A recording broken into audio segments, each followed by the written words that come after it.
ගොඩ දවසකින් ඔන්න මං ඔයාලට වීඩියෝ එකක් අරගෙන ආවා. මේ මාසේ 27 වෙනිදා අපේ පොඩි පුතාගේ 10 වෙනි උපන්දිනේ. එදා දවසේ කිව්වේ කොහොමද කියලා අපි ඉතින් මේ වීඩියෝ එකෙන් බලමු. 26 වෙනිදා හවස අපි ගිලන්පස අරගෙන පන්සලට ගියා. ගිහින් අපි හාමුදුරුවන්ව මුණ ගැහිලා දානි මතක් කරලා දානි බාජර ටික අරගෙන ආවා. ඔන්න මම 27 වෙනිදා උදේම නැගිටලා මුලින්ම කරේ හීන දාණය පිළියෙල කරන එක. මං හිතුවා හීන දාණයට පොල් සම්බෝල, මාළු කිරි හොදි, ඒ වගේම පරිප්පු මිරිසට හදලා ඉඳිආප්ප දැම්මා නම් හොඳයි කියලා. ඊට අමතරව රතු කකුළු බත් තමයි මං හදාගත්තේ. උදේ 6:00 වෙද්දි දානේ භාජන පිළියෙල කරලා සේරම ලෑස්ති කරලා තාත්තටයි පුතාලා දෙන්නටයි දුන්නා හීලි දානේ පූජා කරලා එන්න කියලා. මොකද මම ගියොත් දවල් දාන උයන්න මට වරක්කු වෙන නිසා. ඒ තුන් දෙනාව පිටත් කරලා මම දවල් දානේ සූදානම් කරන්න පටන් ගත්තා. දවල් දානේ සූදානම් කරන අතරතුරම මම ඉතින් අපේ චූටි පුතාට පුංචි සර්ප්‍රයිස් එකකුත් ලෑස්ති කරලා තමයි තිබ්බේ. එයාලා දානි පූජා කරලා පන්සලට ගිහිල්ලා එන වෙලාවට මම ඉතින් එයා වෙනුවෙන් ගෙනාපු පුංචි කේක් එක එයාට කපන්න ලෑස්ති කරලා තියලා තිබ්බා. අපේ පුංචි පවුලේ වැඩ අපි 4 දෙනා එකතු වෙලා කරගන්න ඕනේ නිසාම එදා දවසේ මට ඉතින් මගේ පුතාලා දෙන්නව ඉස්කෝලේ යවන්න නම් හම්බ වුණේ නැහැ. චූටි පුතා දන්නෙත් නැහැ එයාට අපි කේක් එකක් ගෙනාවා කියලා. ඉතින් එයාට හරි සතුටු හිතුණා කේක් එක දැකලා. දානේ වැඩ අස්සෙම ඉතින් එයා කේක් එක කපලා ඒ කේක් එකේ රස බැලුවා. ඔයාලත් බලන්නකෝ අපේ සෙනු බබාගේ කේක් එක ලස්සනයිද කියලා. ඇත්තටම මේ කේක් එක හරිම රසට තිබුණා.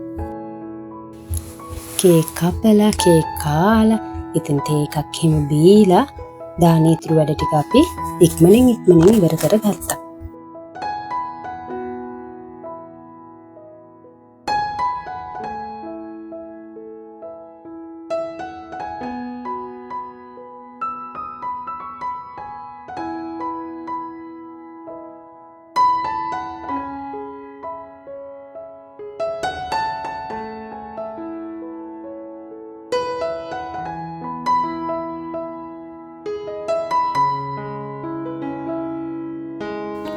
ඔන්න ඉතින් අපි ඉක්මනින් දවල් දානේ සූදානම් කරගත්තා.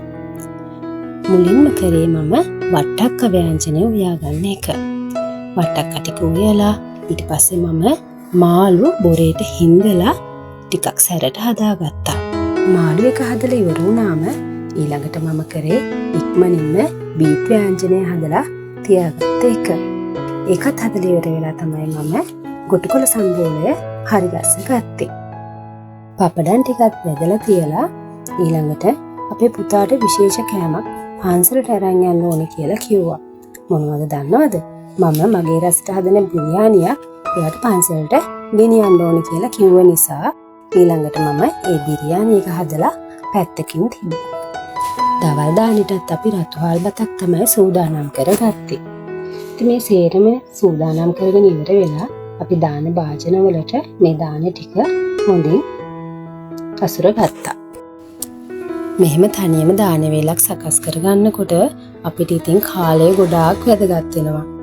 ඒක නිසා ඉතින් කලින් දවසේ රෑ මම ලුණු ටික සුද්ධ කරලා එතනින් ගියාම මාළු ටික සුද්ධ කරලා ඒවට ලුණු ඇඹුල් දාලා ෆ්‍රිජ් එකේ දාලා තියලා තිබ්බා. කලින් දවසේ වැඩ ලේසි කරගෙන තිබ්බ නිසා ඇත්තටම කිසිම කරදරයක් නැතුව ඉක්මනින් අපි දානි පිළියෙල කරගත්තා.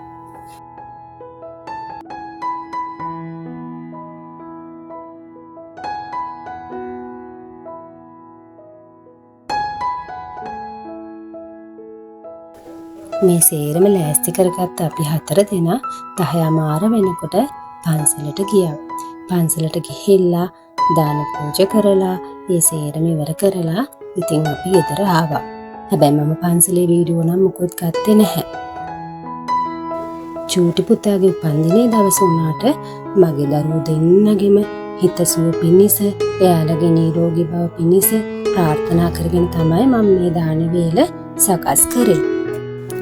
මේ වීඩියෝ එකත් එක්ක රැඳිච්ච ඔයාලට නිදුක් නිරෝගී සුව සම්පන්නිය මම ප්‍රාර්ථනා කරලා සිටිනවා. ඉතින් ඔයාලට ගොඩාක් ස්තුතියි.